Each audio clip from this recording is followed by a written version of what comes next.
どうも皆さんこんにちは、アキラです。なんと ZV-E10M2 に無料の大型プレートが来ました。はい。いや、結構えぐいの来ましたよ。皆さん知ってますか？去年のね、12月10日にアップグレードライセンスに対応し、なんと 4K120fps と、フル HD だとね、240fps なのね、撮影が可能になったんですよ。で、これらが無料です。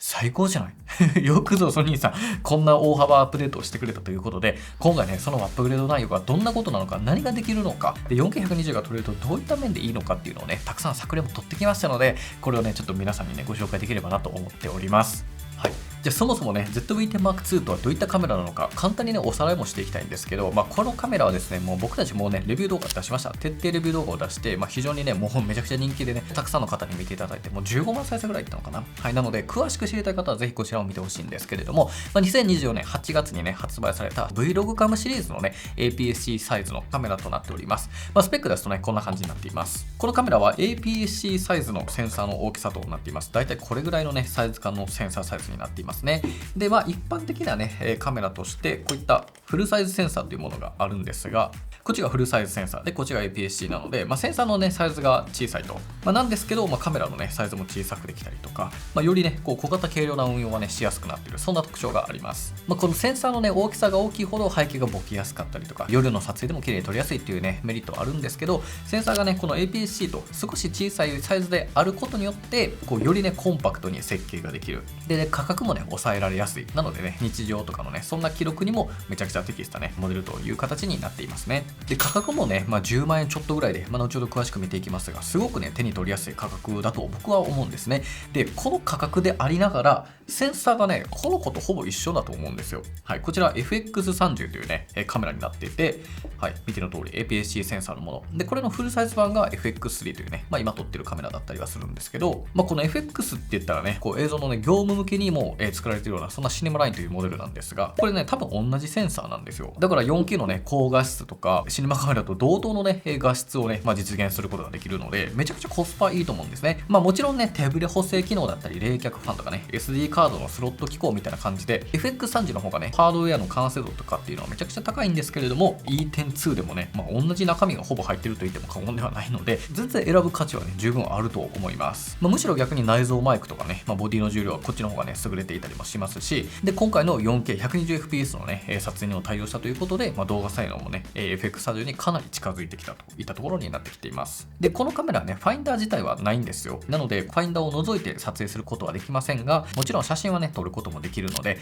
動画だけじゃなくてね、写真もねしっかりと残していくことができる、そんなカメラになっています。であと個人的に嬉しいのがこの FX30 とは違ってこっちはね業務用っていうところもあって、この E10-2 だと人のね美肌補正とかも入ってるんですよ。Vlog カムだったりするので、なのでねよりスキントーンをきれいにして活用することができたりするので、特に女性の方とかもね非常に若い人たちからも人気がねあるようなそんなね Vlog カムシリーズの一個になっています。でちょっとねこの実際の画面見ていきたいんですけど、こんな感じで 4K のね設定にした状態でここのねフレームレートっていうものをこんな感じで60も120も選択をねすることができるようになりました。これですね。そんな感じでこのねスペックをおさらいしてきましたが、この 4K120fps 一体何なのか、どんな進化っていうところをねちゃんと解説できればなと思っています。まずこの 4K120 の 120fps というところですね。これ簡単に言うとですね、もうめちゃくちゃね滑らかに撮影ができる、スローモーション映像をね撮れる機能が、新しくついたと、そんなところになっています。少しね詳しく解説していくと、この動画自体は多くの静止画をこう順番に並べてそれをね1枚ずつ表示させていく、それが連動して動画として見えると。だから一個一個のね画像ではあるんですよ。でこの FPS っていうのはこの1秒間に何枚の写真を表示するか、フレームパーセカンドが FPS、 4K120p、 4K60p という風にもね略したりするんですけど、これがねフレームレートというところになります。なのでこのフレームレートの数字が大きいほど1秒間にねより多くのコマがね詰め込まれているため、映像の動きがね滑らかに再生できたり編集することができるようになってきます。カメラのね画面では 120p って書いてたりするんですけど、これ 120fps とね同じと考えて大丈夫ですので、ちょっとややこしいんですけど、120コマがあるとそういう風に思ってください。じゃあこれがねどういう風に便利になってくるかっていうところなんですけど、例えば今ねこう皆さんが見ている動画っていうのは1秒間に24コマの動画で僕たちはね映像を作っています。なのでこれがね仮に120コマで撮っておくとですね、24コマの映像を5個も作ることができるんですね。120p の中に24コマを5個の秒数に1秒ずつやっていくことによって5倍のスローモーションにできると。これがねスローモーションの仕組みになっています。でもちろんねこう120じゃなくて 60p でね撮ることもできますから、それだとねよりこ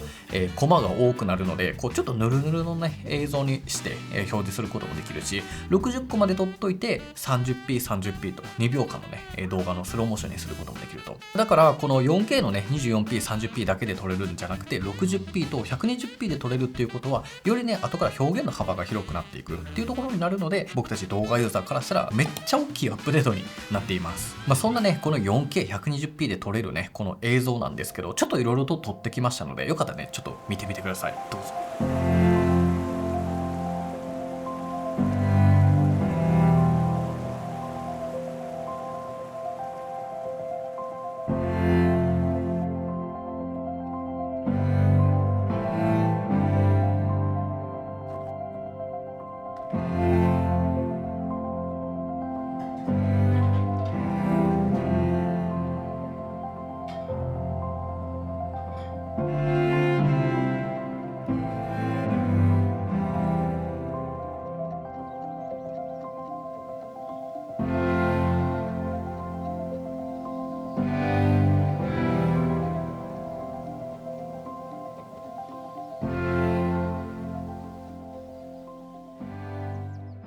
はい、いかがだったでしょうか。このね、表現がこんなちっちゃいカメラでね、できるようになったんですよ。これはほんまに大きな進化だと思います。で、なんならね、フル HD だとね、240fps で撮れますから、120のさらに2倍、10倍スローモーションですね。これでもね、撮れるようになったのでね、いや、さすがにこれはちょっとでかすぎる進化ポイントになってます。でもね、ちょっと1個言いたいのは、最初からやってくれやっていう。ここですよ。できんの分かってたんですよ。だって多分この FX3 で言うと同じセンサーやから、いや最初から入れてくれよっていう、ちょっとね、僕は思っちゃいましたが、でもね、こうやって入れてくれたのはすごくありがたいなと思っております。ソニーさん、ありがとうございます。はい。で、ちなみに今回ね、撮った映像は全てですね、僕が作ったソニーのね、オールラットパックというものをね、使っています。これはね、ソニーカメラに専用設計したラットのね、パックになっていて、6種類のね、世界観を自由に楽しむことができます。もうワンタッチでね、入れるだけでこんなに綺麗なね、映像に仕上がっていくので、ぜひね、使ってほしいなと思いますし、このラットの良さとしては S-Log3 の映像にね、そのまま一発で当てるだけでね、こんなに綺麗な色にすることができるようになっています。で、しかも S-Log3 だけじゃなくて、シネ2、シネ4とかのね、カラーとか、スタンダードカラーでも、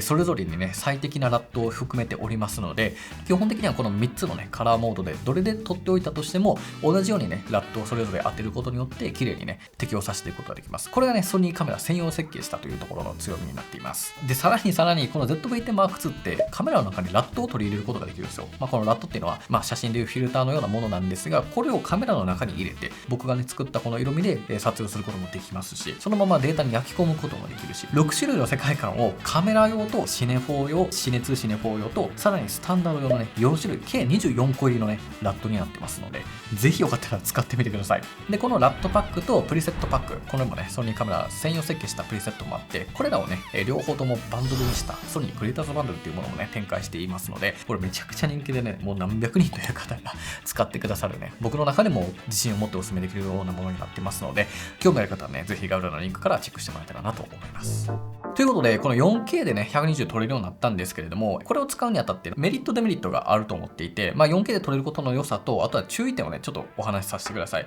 まず 4K で撮影ができるということは、後からね、編集時にクロップをね、多少したとしても画質が落ちづらいというようなね、メリットがあったりします。フル HD の映像とね、4K の映像っていうのは、4K だとね、フル HD の4倍の解像度になりますので、やっぱりね、より綺麗に見えるっていう特徴があります。あとはね、情報量も多くなるので、フル HD よりもね、ノイズとかね、不自然な色っていうのが減らすことができると。だから今までだったら通常の 4K 映像の中に120フレームの表現はフル HD を混ぜるみたいなことが必要だったんですが、それだとやっぱりちょっとね、なんか解像度ここだけちょっと弱いなっていう風に感じてたのが、4K で統一することができるようになったことによって、全体のね、高級感というか、全体のこのシャープネス、映像のね、強さっていうのを維持することができるようになりました。ただ、このね、ZV-10-2 のこの 4K120p っていうのは完璧ではありません。まず画角がクロップされます。画角がね、約 1.6 倍相当にクロップされてしまうと。まずこれがあるんですね。どれぐらいかっていうと、今この16対9の映像の 1.6 倍の面積で大体これぐらいになるんですよ。このね、範囲内での撮影になると、逆に 4K60 だとね、結構広めに撮ることはね、できるんですけど、120だとこれぐらいのね、サイズ感になります。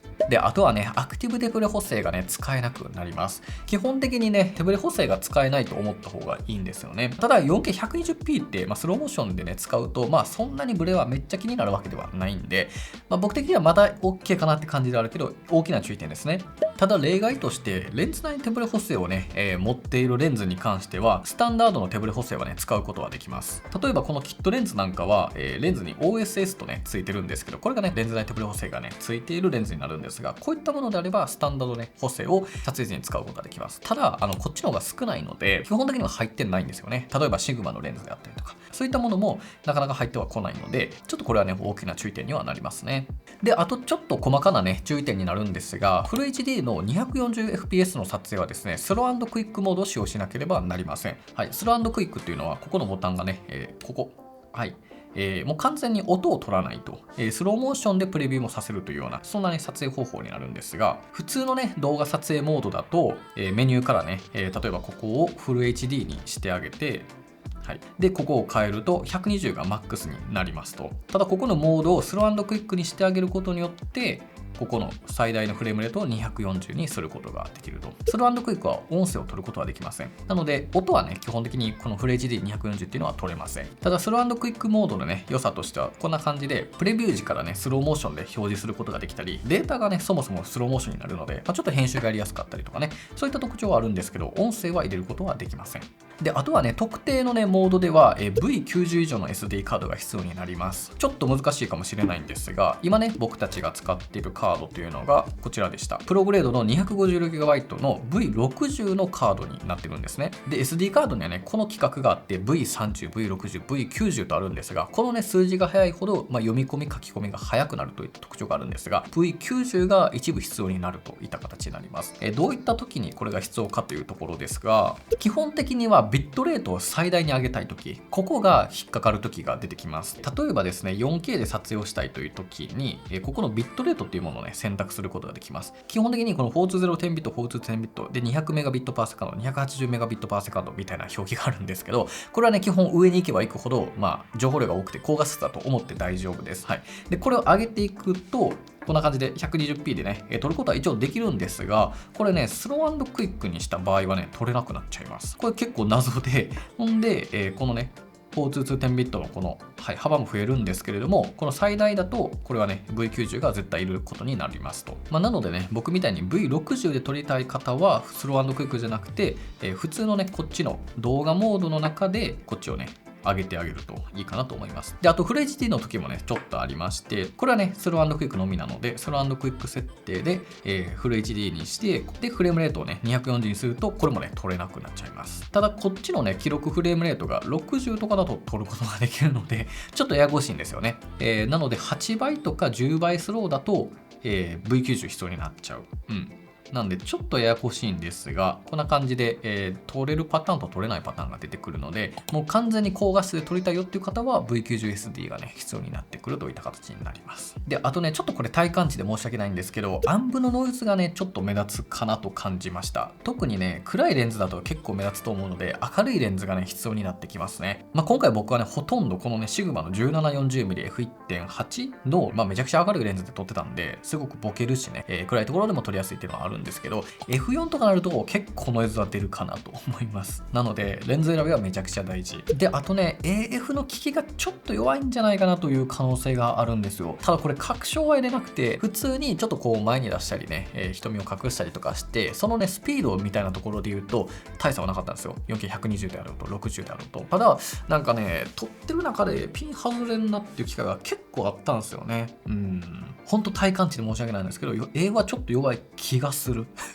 すいません、これ確証は得れてないんですけど、ちょっと弱い気がするんですよね。で、逆にね、僕が思ったよりいいなと思ったのは、4K120 だと 1.6 倍のクロップがあるじゃないですか。で、その 1.6 倍のクロップのものと 4K60p のクロップをちょっとね、サイドバイサイドで見てみたところ、そんな大差はなかったですね。解像度に。クロップは確かにあって、それに合わせた焦点距離でね、4K60p の方でも撮ってみたんですけど、めちゃくちゃ解像度劣化があるというふうには感じませんでした。ただ背景のボケ具合っていうのは、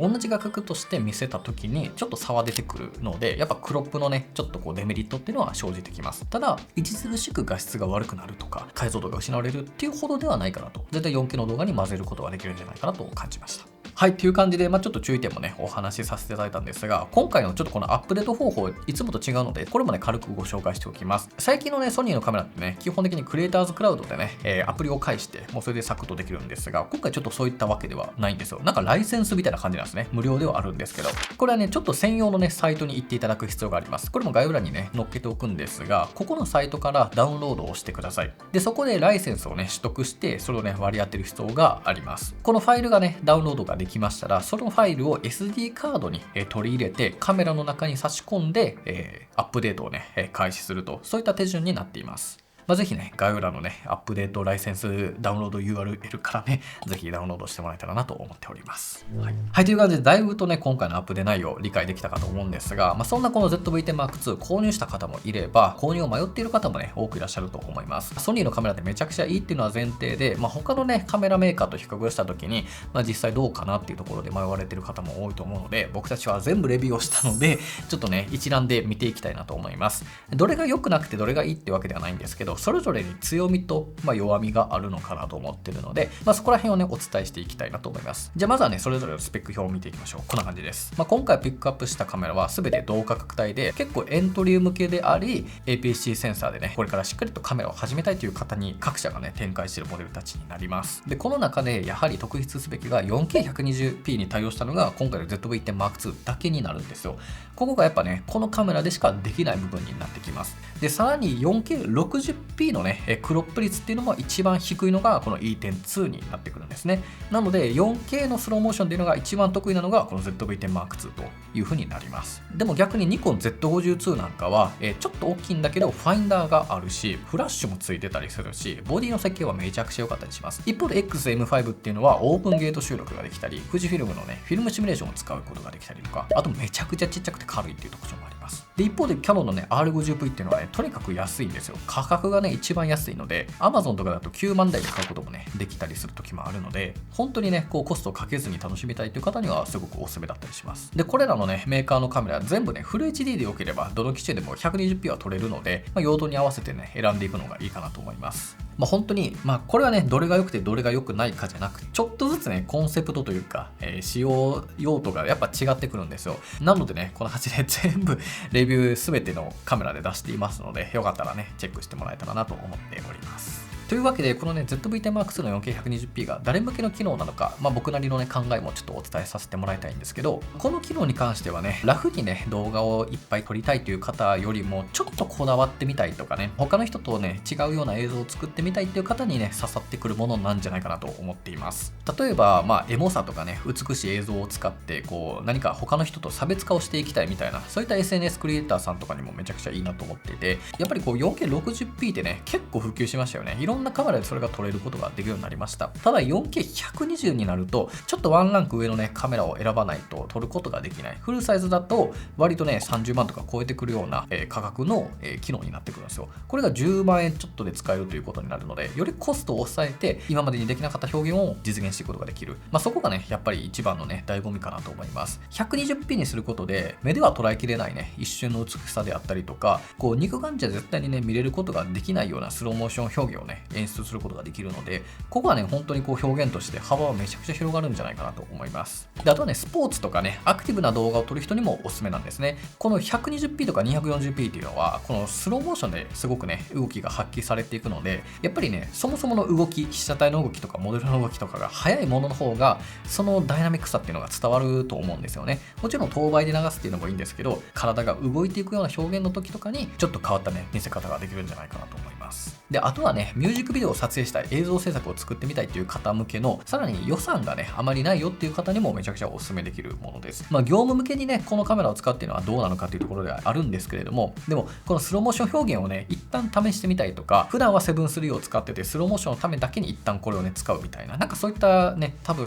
表現のためにサブ機として使うっていうのもありだと思うんですよ。ソニーのカメラたくさんあるので色合わせもしやすかったりとかね、Sログ3で統一した色味を作ることができたりするので、4K120 のスロスローモーションっていうものをやりたいんだけど、そこの予算を確保できないっていう方は、このね、簡易的なカメラでその部分だけの表現をするとか、あるいはもうこれで全部やっちゃうとか、もちろん業務向けの設計はされてはないんですけれども、センサー自体はこのね、FX30 と同等のものになっているので、間違いなく綺麗な映像は撮れると思います。なので、そういった方にも使っていただくといいんじゃないかなと個人的には思っております。はい、ということでね、最後はこのね、カメラと使うべきおすすめレンズですよね。このカメラだけで終わりませんから、ちょっとね、いろいろと注意点があるので、考慮するべきポイントを含めた 4K120p を使う前提でおすすめのレンズを紹介させてください。まず一番ね、おすすめのレンズはこれなんですよ。シグマの 10-18mm f2.8DCDN のコンテンポラリーレンズですね。これ 10mm から始まって 18mm なんですよね。今回 1.6 倍のクロップがあるということなので、やっぱスタートがね、ちょっと狭いっていうので、より広めに撮りたいという方はこれがいいと思います。はい、でめちゃくちゃ軽い。で、F2.8 の投資なんで、明るいですよね。Vlog の時は 24p で 10mm で、換算 15、6mm で撮っておけば十分だからっていうので、クロップ対策になるわけですね。ただね、ちょっと値段は高く、9万円とかしてしまうので、ちょっとね、しんどいんですけど、これが一番汎用性が高いんじゃないかなと思います。逆にお勧めしにくいのがこの 10mm、20mm の F4G で、E.2 と使うのにはすごくいいんですけど、4K120 だとね、やっぱ暗いんですよね。ノイズが出やすくなるので、ちょっとこれはね、あんまりおすすめはしづらいかな。あとは、めちゃくちゃ万能にいくならこれですね。シグマの 1850mmF2.8DCDN。これはね、35mm 換算で言うと 27、75mm になるので、4K120 で使うと、ちょっと広角は捨てることにはなりますが、でもね、めちゃくちゃ汎用性高いじゃないですか。2875の F2.8、はい、で 300g 以下。ってなるので、いや、これ一本あれば何でも撮れちゃうなっていう感じはしますよね。っていうので、安く済ませたい。で、何でも撮りたいという方には、すごくいいレンズだと思います。で、一番僕がね、本当にもう心からお勧めしたい、値段一旦忘れてお勧めしたいのが、やっぱりこれですね。先ほどもご紹介したシグマの 1740mmF1.8DC アートレンズになります。このレンズはアートになるので、画質がやっぱね、ものすごくいいですし、作りもめちゃくちゃ高品質で、僕は気に入っています。はい、ちょっとお借りしてるレンズにはなるんですけど、どの焦点距離だとしても、F1.8 というね、もう万能ズームになってるんですよ。で、これクロップはあるので、ボケ量は少なくなっちゃうという特徴があるので、やっぱりね、この F 値が F1.8 投資でいけるっていうのが、もう本当今回の何よりも強みだと思っています。で、ボケ感がそもそもめちゃくちゃ綺麗っていうところですね。で、なおかつこれインナーズームになるので、本当に使いやすいレンズ。ただちょっとね、デメリットは大きいというところですかね。はい。つけるとこんな感じのサイズ感になりますので、ちょっとやっぱね、サイズは感じてしまうんじゃないかなと思います。ただフルサイズを使ってる方からしたら、全然これぐらいいけるよっていうね、人が多いかと思うんですけど、せっかくの E10-2 の小ささをちょっと殺してしまうぐらいレンズの方が重たいっていう風になってしまうので、ちょっとね注意点はあるもののめちゃくちゃおすすめのレンズかな。今回の見ていただいた作例はほとんどこれで撮ったものになってて、10万円ちょっとのカメラでこんな映像が撮れるならこのレンズ使いたいわっていう風にね思う方も多いんじゃないかなと思うんですが、一番推したいのはこのレンズという形になります。で、最後単玉ですね。単焦点一発買うならこれがいいかなと思います。FE なのでね、フルサイズ用のものになるんですけど、20mmF1.8 で使うことができるので、フルサイズ換算で 30mm 相当の画角で使うことができて、F1.8 になっています。なんでこれがいいかっていうと、フルサイズカメラにステップアップした時にも、これがね、使えるという意味でも選択肢としてはいいんじゃないかなと思います。これもちょっとつけてみようか。はい、つけるとこんな感じですかね。はい、こっちの方がちっちゃくコンパクトで、ソニーっぽいね見た目で、割と好きですよ僕的に。これでね撮った映像もねやっぱ見ていただければ分かる通り全然十分ボケてますし、やっぱり 30mm っていうね画角は非常に使いやすいんじゃないかなと思います。で、あと 4K120p 以外の時にね、純正レンズだから手ブレ補正がねより効きやすい、シグマのレンズより効きやすいっていうねソニーのカメラの特徴はあったりはするので、そこもねやっぱり純正のメリットっていうのもあるんじゃないかなと思っております。はい、という感じでこれらがね僕のおすすめのねレンズたちになっております。このレンズをね何を選ぶかっていうのもめちゃくちゃ大事ではあるんですけれども、結局はね最終的に撮り方であったりとか、あるいは色の編集とかもね非常に大事になってくるので、そういったところもねこのチャンネルでは例えばオートフォーカスのね設定方法とか、ソニーカメラの高画質設定とか、あるいはねラットパック、プリセットパックもね展開していっていますので、ぜひねカメラをちゃんとせっかく買ったならより使いこなしていきたいっていう方はぜひねこれらもチェックしてもらえたらなと思っております。